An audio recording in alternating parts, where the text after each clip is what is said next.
The October edition of the community newsletter is here for DC Dark Legion. And if you're not familiar with the setup, the game's community manager, Super Helen, usually puts together this. She curates it using some of the information about what the developers are up to, what they're planning to do into the future, some of the things that have been addressed based on popular demand, and some of the things that were implemented into the game that we maybe didn't ask for better or for worse. And so it's a really nice roundup of kind of like how we got here and where we're heading. And so I want to take you through that. We've done this pretty much every time that Super Helen has put together one of these community newsletters. I am a few days behind on this, so hope you will bear with me. But I think it's not like that any of this stuff is going to drastically change. Hopefully, before you see this in a couple of days post recording, but hope you'll enjoy this. But first, I want to take a couple of minutes to talk directly to you guys about kind of how we're feeling about the game these days. So I know that there's been a lot going on. There's been a lot of developer action over the last few weeks that players, frankly, weren't happy about, myself included. But I think that they've been taking some steps into the right direction since all of that happened. But players don't seem to think so. And so I want to get a little information from you guys. And I'm sure there are some folks who are still incredibly incensed about the changes. Maybe some of you have already decided to quit. Maybe you are still considering it and you're giving the game a little bit more of a runway. Maybe you are still fairly happy with the game and or the people that you're playing with. And I know for myself, the community, have kept me going through a lot of this. And also, I think just knowing that we have a really solid community management team who is playing interference and taking our feedback to the developers and trying to make sure that what we want in this game is actually happening is incredibly helpful. So, with that being said, I've seen some suggestions in the community that maybe the developers are trying to ratchet up spending and they're trying to further separate free to play players from everything else. And in light of the Death Metal Wonder Woman event, I can see those concerns, and I think to an extent they are a little bit valid. But the thing that I want to focus or hone in on here is there are people saying that basically the game is unplayable by non spenders and light spenders. And I really just don't see that being the case. I think that what basically my thoughts on what they did is they introduced these iconic level champions because they wanted to differentiate between krakens and whales and dolphins, like people who spend a ton on the game but they don't have everything maxed out, because they wanted to have a way for those people who just basically buy their way to the end of the game to feel like they're able to beat everyone. And that's really the purpose of a champion like Death Metal Wonder Woman being added to the game. It's the purpose for all these iconic champions, is that they really just want to have a system for the whales of the whales, the krakens, to be a little bit better than the rest of the folks out there.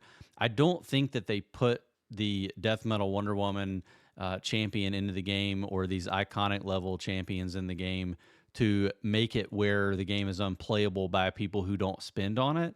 In fact, I've seen so much evidence over the last week or so, and even before that, that just shows that there are people who are able to hyper focus on one or two teams and, really just like 2 to 3 bleed champions over the course of 4 to 6 months.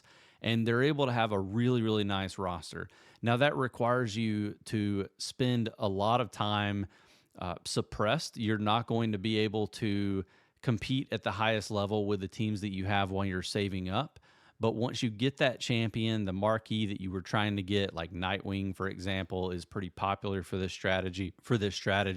Or Deathstroke, or Sinestro, Constantine. Like, as soon as you get that win condition in your account and you get them at a high level, we're talking, red stars or at the minimum yellow stars.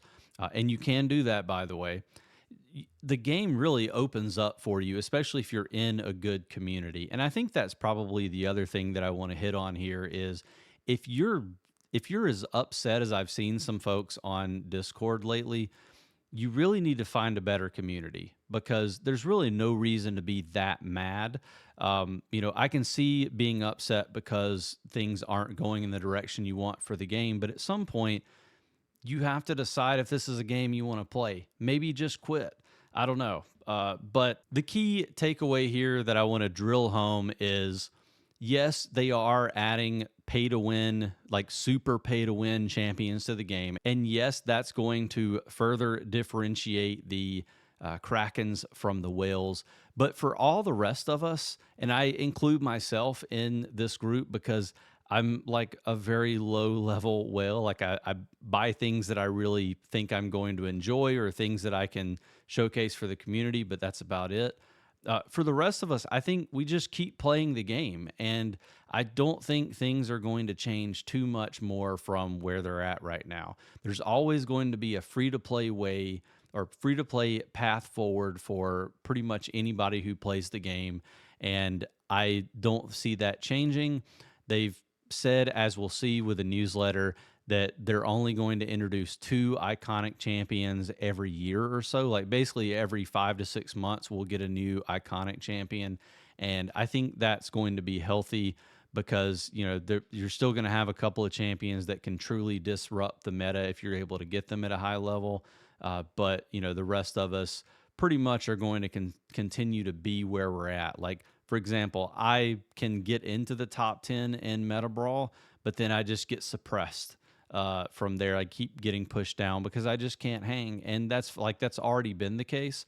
It's not really going to change much with Death Metal Wonder Woman or any of the other iconic champions over time. So just want to get that out of the way. And now we will jump into Super Helen's newsletter. Okay, so the first thing that Helen talks about is the stamina system. And as she says here, she apologizes for the state of the function when it launched and the general chaos that happened that day. Long emergency maintenance delayed the discovery of a critical 2-hour stamina drain bug. And obviously, and she even admits that our frustration that day was justified, which I appreciate. I mean, it doesn't take it back, but it was definitely a crazy day. She said, I know the initial launch made it difficult to see the benefits of the system, but it will greatly increase your resource production as you collect and upgrade characters.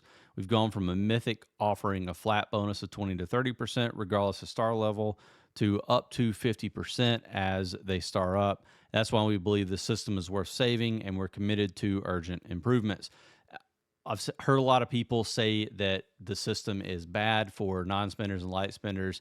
I want to kind of take a look at that myself on some of my alts before I make like a full determination there.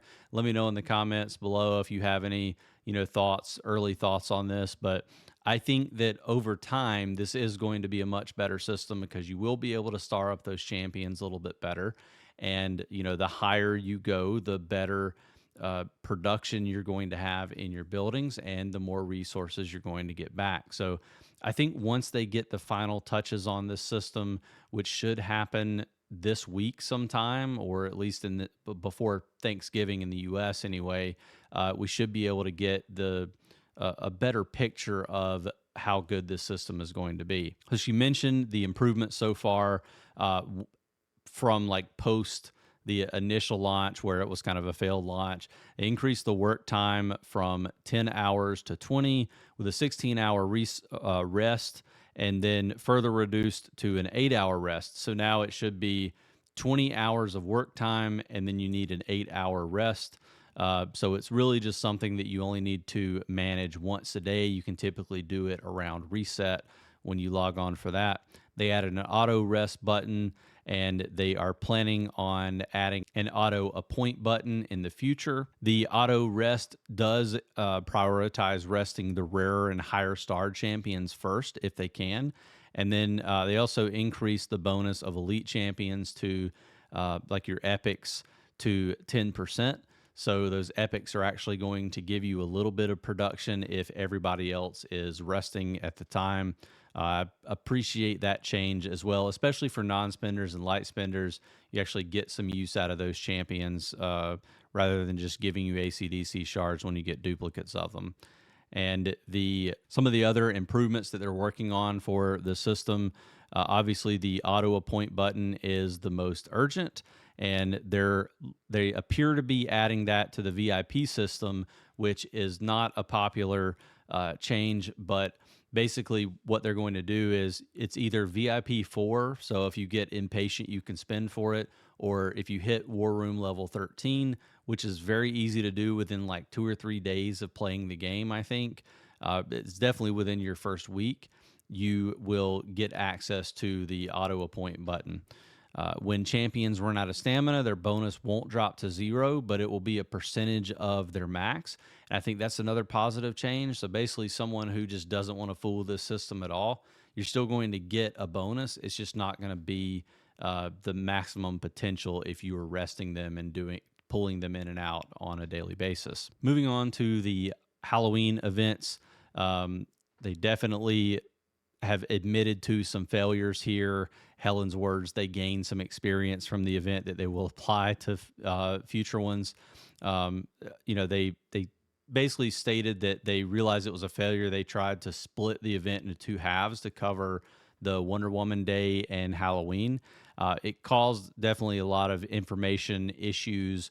We didn't know how Nightfall Siege works. We didn't have access to Death Metal Wonder Woman's kit, which I think is completely crazy, and I never want to see that happen again because people were spending tons of money without even knowing how the champion worked. A lot of issues with splitting or bifurcating the events into two like that. The other thing is they didn't really specify much about like where in the pecking order Death Metal Wonder Woman's going to sit. A lot of us speculated it was going to be somewhere between Mythic and Mythic Plus or something like that. Turns out she is way, way higher than everybody else. Her stat skill way higher, and she is a iconic champion. They added that iconic designation for her post the event, really like finishing up. So kind of annoying that was done on the back end, but now we know for the future. And that goes back to like being frustrated and like, thinking the game is going like super heavy pay to win. We know what they're doing, what their intentions are now with the iconic champions, and we can make decisions around our account based on that. They added more candy and chainsaws like towards the middle of the event. I don't think it was enough. You getting 5 candy a day, not really super impactful. Maybe 10 would be a little bit better, or even 20, because you can't even get to 100 candies, through the course of the event if you're getting 5 a day. 3 chainsaws a day additional that you have to pay gems for. It's not a non-spender thing. It's not going to be helpful for non-spenders because having to spend all those gems on chainsaws and only getting 3, it's really not beneficial at all. You're not going to be able to get many levels doing that, and you would be much better served saving those gems for Interstellar for the anvils. So unfortunately, even the change that they made here was not significant enough at all. They mentioned that Nightfall Siege had potential as an asynchronous league PvE event. It didn't have potential. It never did. It's a terrible game mode. I hope they remove it from the game completely. It sounds like that's probably not going to be the case. I think we've drawn a line in the sand and made it pretty abundantly clear that we want some more non-ship combat in the game. Again, I would love to see, some sort of like combat. We were supposed to get a combat cycle boss. We didn't get the combat cycle boss. I know Helen mentions the combat cycle boss. Maybe that is going to be coming in the future. Obviously, we want to see more story mode. They pushed the story mode off. I want to see some of that story mode before the end of the year. We're getting the Red Hood Ascension, so there's going to be a little bit of story mode there, and some like free map exploration, but we need more like non-ship combat in this game. And so I'm a bit disappointed on the Nightfall Siege piece of this. It does look like they are going to be saving this large event format for very special occasions going forward. We had the Superman celebration, we had Halloween. going to be a few months before we get another one of these. And I think that's probably a good thing because they really need to reanalyze how they want to do these events in the future. We talked about iconic champions a little bit, and we've got this basically the current plan is only to introduce a couple of them per year, and they would be during special events. So the next one is going to be quite a while from now, probably after the 1 year anniversary of global launch. Looks like they want to also include a regular mythic when they do that. So it'll be nice to at least have a champion that most people can get their hands on during the event, like Donna for Death Metal Wonder Woman or Crypto for the Superman event. It is nice that looks like those iconic champions are going to be event limited, but there would be occasional reruns. So we do have an opportunity, hopefully at some point next year, to get Death Metal Wonder Woman again. I feel like that is a good thing, and we really need her to be cheaper next time so that people who don't spend on the game have a chance to pull her into their account, because most people who got Death Metal Wonder Woman this time around had to spend several $100s just to get a basically paperweight version of her. Helen mentions long-term server merger plans. It looks like they take into consideration a few different factors for like how they merge servers. Server age is important. They also try to go in order of like if you've been around longer, you have a better chance of getting merged. But activity level is also an important factor. So if it's a newer server and it's already dead, they might take that into consideration in the future and merge some of those. And then also that activity level might be a factor in deciding whether they merge two servers together or whether they merge 4, 8, 12. We won't know until they start doing it, but it's definitely going to play a factor. So some major feedback achieved since the last newsletter, and I'll read some of these out. Battle for Gotham length was reduced from 3 hours to 2 hours, and then from 2 to 90 minutes. And timing was also improved for Asia Pac players, which I think is nice. We've got some Australia folks in my league, and I know they appreciate that they might actually be able to show up for Gotham in the future, and that's nice. Definitely going to make it a little bit different for or difficult for some of us in other areas of the world, but we'll figure out a way to work around that. A lot of UI changes, interface changes that I think have been fairly positive. They finally fixed Great Krypton Rush and Guardian Challenge and Gotham. Like all the ship combat modes are actually playable now, and I can like show you guys content. I'm looking at making some footage on Guardian Challenge and like how to navigate the screen for that. So be on the lookout for it. Great Krypton Rush matching was, I think, mostly improved. Let me know in the comments if you disagree on that one. VIP levels for Green Lantern shards, or I should say VIP levels and Green Lantern shards are both now farmable. So you can grind those out by just logging in daily, and you can buy them with gems, which you weren't able to do previously. We have this new league honor system, so you're going to be able to get better rewards if you have a super active league that's really good. I think that's a positive change. Also able to get afterburners through this system at the higher levels, so really positive change. I love the league honor system. More ways to cultivate mythic legacy pieces through the new items, Mythic Legacy Piece Supply and Premium Mythic Legacy Piece Supply. I think those are positive. You can get those through the Monitor's Legacy Pass, and there's a couple of other ways to get those as well in the game. Some fun and quality of life things. So we get our colored names. A lot of people like that. League name changes, auto promotion to R2 if you get a lot of league contribution, which is nice. You don't take up a normal R2 slot. Last major thing to hit on here is the roadmap progress check. So this one is really important to me.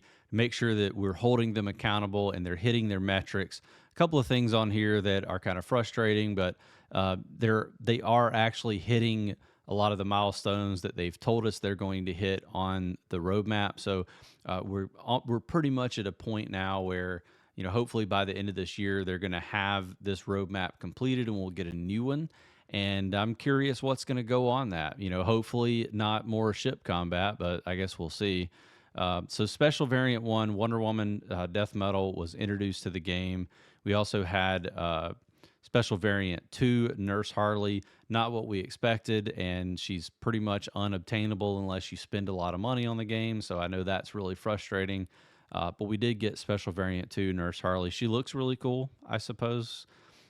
Teen Titans themed event, Bat Family themed event, both of those happened a couple of months ago. The Ultimate Battle for Gotham was introduced to servers 200 through 205. Actually, that has rolled out to a lot of the other parts of the game as well. And that basically makes up all the things that have been introduced to the game so far. The new main storyline has been paused so that they could put out all the other things that they're going to be doing. They wanted to finish the Mythic Ascension story. Looks like they are going to push the new main storyline to the next roadmap, which is annoying because that means it will probably not come out until sometime in January, February. We've been promised the next legendary Ascension to Mythic in the next couple of weeks. I would expect it to come into the game before Thanksgiving in the United States, so before the end of November. Super excited about that. I've known several people who are also huge Red Hood fans, so I'm actually excited to play that event. We got a great Krypton Rush tournament that is supposed to be coming before end of November. It should offer a little bit of a different way to play the game, consume Great Krypton Rush. So super excited to introduce that one into the game, and I'm definitely going to be there to talk through that. And now that it's a little bit easier to record those matches, maybe we'll record some of the tournament that my league is in. And the last thing on the roadmap that hasn't been done yet is the Crisis in Time. This is apparently they've changed the name and they've changed how it's going to work multiple times, and now they're just going to completely scrap it, and they are replacing it with a new asynchronous league PvP mode called Metropolis Maneuvers. And I am just going to go ahead and assume that they're bringing Nightfall Siege into the game full time with this. Maybe that's not what it is, but it's definitely going to be ship combat. Anytime I see league PvP mode or asynchronous PvP mode, I can almost guarantee you it's going to be ship combat. So yay. Not super excited about this. I guess we'll see. It looks like there's a high chance of a delay. So it's probably not going to come until sometime in December, and I will try to be cautiously neutral. I'm not going to be cautiously optimistic about anything ship combat, but I'll try to be neutral about it. I'll give it a fair shake, and we'll see whether it's something that I'll add into my my rotating agenda for the game or not. But at least they are pushing forward with it. It does seem like they are going to get all of this roadmap, or at least what they promised us, done before the end of the year. And we'll be covering that new roadmap as soon as we get it. A few things that were not on the roadmap, but they have been either promised to us or they're in the works. New tech system to use drones and ships. That's a huge issue for whales and also just longtime players of the game who try to min-max and have just tried to get their bat cave all the way up to high or peak efficiency. Personally, I have held back on those things because I knew that I would need them for Supreme Commander, so I purposely held back, and I still haven't used all of my tech research yet, so I'm kind of fortunate that I did that, but they are going to be making that change soon. We got new level sync slots that are coming likely in November. Unfortunately, they will be part of the VIP system. We can cross our fingers that it's going to be a very, very low level. Maybe they'll do it like the other item that we talked about today, where you can spend your way there, but if you hit a low war room level, that you'll get some more sync slots through that method. But if it's just VIP, I think a lot of people are going to be upset about that. We got new league tech aiming for December on that one. next limited memento collection is going to be early December. That's another can of worms. It's pretty much impossible to get any of the limited memento sets completed if you're a non-spender or light spender, and it's pretty much just as hard for spenders to get that as well. I've opened several red boxes, have yet to get any red mementos or limited mementos to complete my sets. So really disappointed in that. I only have like 2 or 3 weeks left. And then we're going to get more limited mementos that are going to be impossible to complete. But, it is fun to like try to collect those with the community. So I don't want to bash that too much. It's unfortunate that we're going to have a bunch of limited memento sets that we couldn't complete. But, it was fun. Like the process of getting there was fun, trading with everyone and working with the community. So, it's not a busted system by any means. It's just I hope that in the future they'll have ways for us to complete those sets down the road. We got server migrations going to be this month for new players, December for mature accounts. So you'll be able to move from your existing server to another one to play with friends or just to get a fresh start. And it's definitely something I know a lot of people are thinking about doing. Looks like they're going to try to support new, like returning players to the game, people who had an account and maybe didn't like the interactions with the game or quit for whatever reason, and they're coming back. Probably going to be some sort of like a new player login, like a 7-day login, where hey, if you log in for these days, we'll get you a free copy of whatever champion. So pretty cool to see that they're adding some returning player support. Definitely have some friends who quit the game. I wish they would come back, and maybe this type of incentive would get them back into the game. Awaiting news on a couple of other things. Mythic Wonder Woman shards might be coming to custom Mythic shards in the future, but we don't quite have enough information there. It looks like there was originally a new event exclusive combat cycle boss. We talked about that for Halloween, but it was replaced with the idea of Nightfall Siege. And it looks like there's no timetable for getting that combat cycle boss. What really annoys me is it felt like the combat cycle boss was ready, and like if they're just scrapping an idea even though it was ready to be implemented in the game, that's annoying. Kind of feels like to me that they didn't have it ready at all, and for whatever reason they just waited until the last minute to tell us. Not putting that on Helen, putting that on the developers. But really frustrating again that the combat cycle boss is no longer coming. New Realm of Fate theme that's going to be tentatively planned. I don't know which one that will be, if it'll be Amazon's or one of the other tag synergies that doesn't have a Realm of Fate yet, like Birds of Prey. But I guess we'll find that out soon. Not sure how you're going to do Birds of Prey without having damage dealers that can do damage, but we'll see when we get there. And then still waiting to finish the current roadmap before visiting or revisiting Darkest Timeline. I do appreciate that Helen included Darkest Timeline here, and I really, really, really, really hope that they will start looking at Darkest Timeline again once Chinese New Year is over in a few months and they have the time to get back around to it. So the too long didn't read version that Helen dropped down here, newsletter highlights, I'll read through those really quickly and we'll wrap this thing up. One-click work appointment button is going to be coming, and she said next week, so I guess it's going to be this week whenever you see this video drop. It will unlock at a relatively low war room level. It's not going to be VIP locked. Stamina system will increase your resource production bonus up to 50%. We talked about that. We got new server mergers that will be conducted on a monthly basis in between Ultimate Battle for Gotham. The next iconic champion won't be for another 4 to 6 months from now. They'll only be introducing a couple of those a year, and always with a free mythic or freely obtainable mythic as part of that event.